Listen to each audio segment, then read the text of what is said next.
Hey guys, it's Tiana and welcome back to another video where transparency meets trading.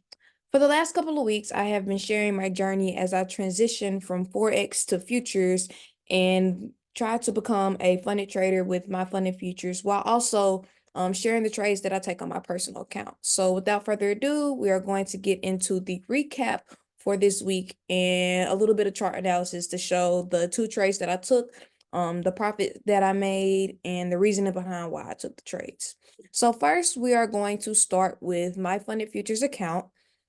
And I know for usually with funded accounts, a lot of people like to try to pass in one day, but I want to show and prove to people that you can pass with having an edge. You don't have to gamble. If you have a proven edge and you have a proven strategy, you can pass these challenges. And I also want to show that you can pass these challenges while staying and not going against that daily drawdown limit.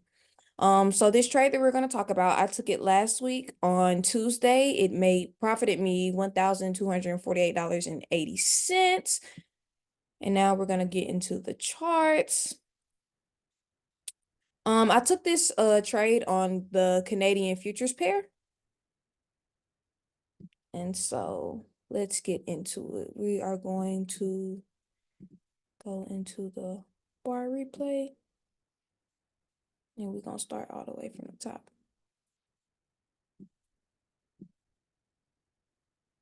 All right, so first off, if you haven't watched some of my previous videos, my trading style is I trade based off structure. I am taking trades based off of breaks of structure, in a combination with other confluences that I'll explain as I go through the video.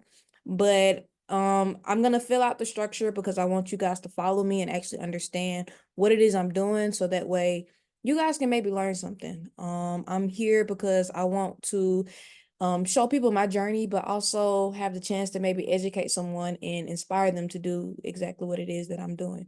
But anyways, let's get into it.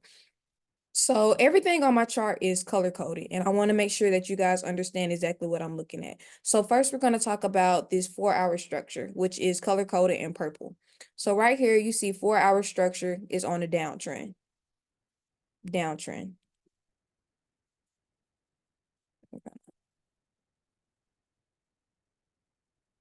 All right, so in this box, I'm gonna fill this box out as we go, so that way you guys can see into my mind and see exactly what I was thinking and my reason for why I took these trades. So we can see that 4-hour trend is on a downtrend. Now, another confluence that we have on this 4 hours trend is right here. I also use fibs when I trade. You can see right here that price came down and pulled back to this 38.20% and pushed all the way down to TP2, which is negative 61.8. Now, my negative 61.8 for me, I also use it as a reversal confluence. So that indicates to me that price is about to reverse. And right here, we also have this 4-hour zone. I probably should have made it purple to go with the 4-hour. Make sure I do that next time. But you see right here on the 4-hour prices at this negative 61.8, which indicates reversal. And also price is at this 4-hour zone, which also indicates a possible reversal. So those are two confluences on the 4-hour as to why I took the trade. Now let's go down to this 1-hour. As you can see, my 1-hour is in blue. So right here, you can see that price on the 1-hour is in a downtrend. So we're going to go ahead and type down trend. And again, if I use my fib, price pulled back to the 50% fib level and pushed all the way down past the negative 61.80. So for me, this indicates on the 1-hour that eventually I am expecting a reversal because price has pushed down to that negative 61.80. Another indication that price is about to reverse on this 1-hour is right here. As you can see, I have divergence. Let me go down a little bit on this 1-hour time frame. Right here, I have divergence, meaning that what price is doing on the actual chart is opposite of what it is doing on the RSI. And divergence indicates that right here, it indicates that the sellers are about to exit the market, and eventually the buyers are going to enter the market and allow price to reverse. So those are two more confluences on the 1 hour that I have that tells me that price is going to reverse. Now, if we go down to 30 minutes, you can see right here on this 30-minute that price is in an uptrend. Now, for me personally, again, if you have seen in my previous videos, I am not taking a trade against 30 minutes. This makes sure that I'm always trading in coincide with structure. This ensures it just basically ups my win rate a whole lot, not trading against structure. So right here, indicated by these orange trend lines, you can see that 30-minute structure is on an uptrend. Now, right here is exactly where I took this trade. So because 30-minute structure is on an uptrend, I came into the market knowing that I was looking for a buy for the day. So right here, you see this green box, this red box, and this blue box. For me, this is a setup to where price comes up and tests this zone as resistance, comes back down, breaks through this zone, which is a representation of this red box, and comes back to retest this zone as support. That's one confluence. My second confluence that I take on this type of setup is price also wicks or touches a trend line. So those are the two largest confluences that go together. Price, you have the green box, red box, blue box on a zone, and price also touches and bounces off a trend line. So for me, along with the fact that 30-minute structure was in an uptrend, those were major confluences that allowed me to hop into this trade. So right here, as you can see, I hopped into this trade. I did a 20 tick stop loss, and I got in about 5 in the morning. Now, another confluence that allowed me to stay in this trade for the long haul was the fact that price broke and retested this 15-minute trend line. Now, normally we had news come out, as you can see, this large candle. Before news, I always move my stop loss into profit. You never know what is going to happen with news. Price can abruptly reverse. Even though you may think you know where the market is going, price is going to do what it wants to do. So you have to prepare for that.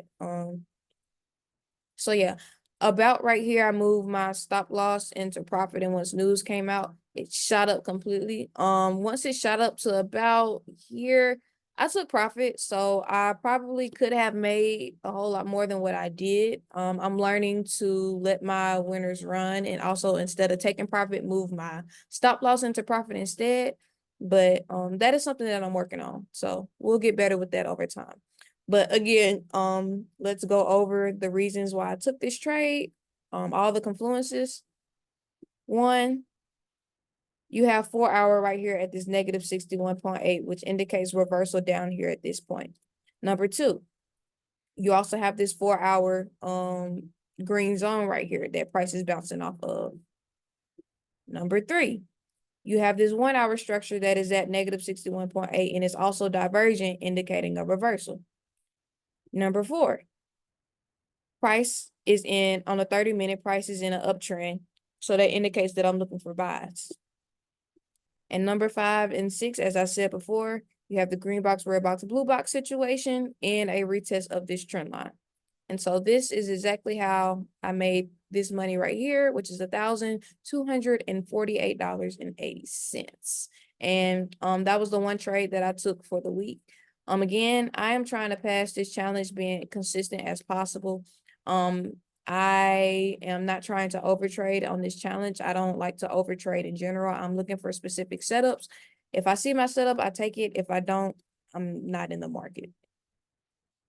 So now I'm going to show you guys the trade that I took on my personal account for the week. Let's go back. All right, again, so we're going to start off at the higher time frame, looking at this 4 hour. So right here, again, you can see that this 4 hour, which is purple. Let me change this box so you guys can see. The 4 hour, which is purple, is in a downtrend. And again, if we draw a fib right here, we can see that price right here is at a negative 61.80. This is kind of similar to that last trade. So this tells me that overall price is more than likely possibly about to reverse. But I don't just assume reversal. I wait for other confluences to tell me that price is about to reverse as well. All right. So we can go down to this 1 hour. So right here, you can see that on these blue trend lines, indicating structure, my 1 hour is in a downtrend. So we can write right here, downtrend. Again, if we draw a fib level on this structure, right here, price pulled back to the 23.60 and price pulled all the way down to the negative 27. So for me personally, with my strategy, depending on how far price pushes back is how far I expect it to go forward. So if price pulls back to a certain number right here, I'm expecting it to go to TP1. If it pulls back to a different number, I'm expecting it to go to TP2. But for right here, I was expecting it to go to TP1, which is the 27.00%, which is an indication to me that price is possibly about to reverse because it hit its TP level that I expected it to go to. Also, again, you see divergence right here where price is trending down, but on the RSI, it is trending upward. So this is another indication that price is about to reverse at some point. But again, we don't just hop in a trade when we assume price is going to that reverse. I could have hopped in the trade right here. As you can see, price still continued down. You want to wait until you have multiple confluences along with the divergence, along with the negative 61.8 before you hop into a trade. All right, so now let's go down to this 30-minute. So as you can see, previous 30-minute structure is in a downtrend. Again, if we do this fib level, as you can see, price pulled back to the 78.6 fib level, pushed all the way down to TP2, which is negative 61.8. At this point, as you guys know by now, we're expecting a reversal because price reached that second TP level, which is indication of reversal. So that's one confluence that I have that price 30-minute structure is about to go into an uptrend. The second confluence that I have is price did not completely break this candle right here. Usually I like a complete break before I indicate that price is about to go in an uptrend. But again, because price was at this reversal level down here, we have divergence, and we also, as you can see, have this break and retest of this 30-minute trend line. That was enough indication for me to predict that price was now in an uptrend on that 30-minute structure.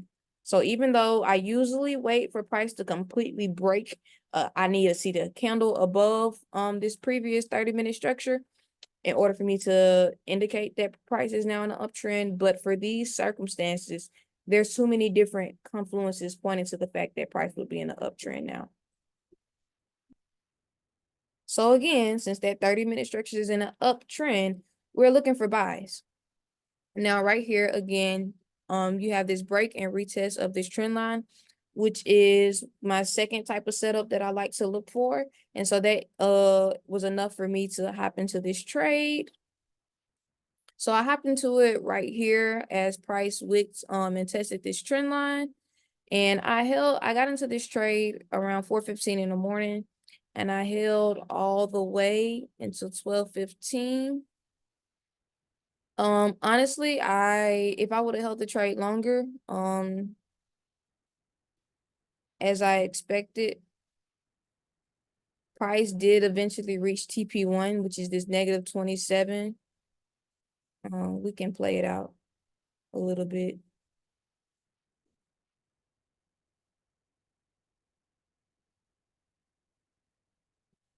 Boom. We can see that price did reach this. But for me and my trading plan, I like to get in and get out. I'm typically looking for one-on-ones, and I trade the market step by step. I'm not trying to assume anything. I'm not trying to anticipate anything. So I'm gonna get out at specific points in the market. For me, once price reached and retested this trend line, that was enough for me to go ahead and take my profits and end for the day. I'm gonna get out right there. And if price presents another opportunity, such as another break and retest of this trend line, okay, cool. That's a possible re-entry. But for me, I'm gonna get in, I'm gonna get out and get what the market gives me. Unless it's like a 1 hour structure where I'm doing more of a long-term swing trade. But for this right here, I just got in, got out, got my 1-on-1. I was done for today. Again, my goal of this channel is to be completely transparent. So not only am I going to show you the trades, I'm going to go behind it and always back it up with my account so that you can see the actual money that I made. So with this trade, this is on my $1,000 account. I use Trade Locker to lock in my trades. You can see right here that I made $71.60. For this trade, I risked 10%. With this $1,000 account, my goal is to make 30% a month. So let's look at this monthly, which for me, that's about $300 on $1,000 account, which is great. That's a 30% return. I'm trying to stay consistent with that so that way when I start to do larger accounts, such as 5,000, 10,000, that 30% return turns into $1,500, $3,000 a month. I know it may not seem like a lot, but for me, this is a starting point. I want to show a realistic journey. I want to show me starting from the bottom, me growing myself, me getting my payouts from prop firms, me getting my payouts from my personal accounts. I want to show a true and real transparent journey of what it looks like of someone that has spent 3 to 4 years creating their edge, back testing day in and day out, and finally being able to implement it in a market and build themselves up from the bottom. But anyways, that's a whole lot of talking. But as you can see, this month I profited about, I think, $250. I don't know if it shows the total. But you can see down here, the different trades that I took within the month. I hope you guys can see it. I'm trying to make it. Oh, there we go. I can pull it up. So you can see the 3 trades that I took this month. I've been completely green on this account. I haven't took any losses this month. But again, this comes with patience and consistency. I'm not over trading on these accounts. I'm looking for about 1 trade a week on these accounts and I'm done. I'm out because my goal is to grow it slowly. You have to think long term and not short term. So yeah, I am done for the month on this account. This ends the April and we will start back trading this live account again in May. But overall, again, this is my recap for last week. And I hope you guys are enjoying these videos. Please like, comment, and subscribe if you want to continue to watch this journey. And just comment any questions that you have, whether it's concerning my strategy, or whether you guys want to see the ins and out of the my funded future firms, the rules, the regulations, how am I planning to go about these things? So yeah. I am new to YouTube, but I see an opportunity for a large space, or I see an opportunity because a lot of people are not transparent in this trading space. Let me put it that way. I'm trying to be careful with my words. A lot of people are not completely transparent about their journeys, and they're not completely honest. And so, like I said before, my goal is to provide a complete, honest, and transparent journey from the bottom up. So if you like to tag along and watch that, stick around. But again, thank you guys for watching this video, and we will be back with next week's recap.